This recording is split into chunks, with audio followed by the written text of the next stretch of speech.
এবার ধ্যান করতে গেলে আমাদের কি বিষয়বস্তু থাকা দরকার, ধ্যানটা কি আসলে সেইটা আমাদের জানা দরকার। আমরা বসে গেলাম, মেডিটেশনে বসে গেলাম, ধ্যান করতে বসে গেলাম, ধ্যান হলো, মাথা মন বিভিন্ন দিকে ঘুরতে লাগলো, সেটা তো ধ্যান হলো না।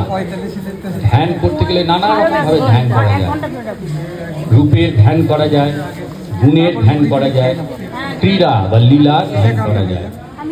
এই সুষ্ঠু চিন্তনকেই আমরা ধ্যান বলি।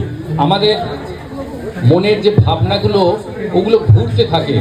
আপনারা যদি খেয়াল করে দেখেন, যেটা আমি সবাইকে বলি, যে দেখবেন ওই চিন্তাগুলো কিন্তু আপনার বাইরে ঘটছে, আপনারা চিন্তা করছেন, ওটা একটা অবজেক্টের মতো ঘুরে বেড়াচ্ছে। আমরা যদি সেইটাকে অবজেক্টিফাই করি, তাহলে আমরা কিন্তু নিজেদেরকে আলাদা করতে পারবো। যেই মুহূর্তে আমরা আলাদা করতে পারবো, ওই জিনিসটাকে চিন্তা করছে সেই সত্তাটাই হচ্ছে আমি, এটাই ধ্যানের বস্তু, এবং এটাকেই আমাদের ভেবে চলতে হবে।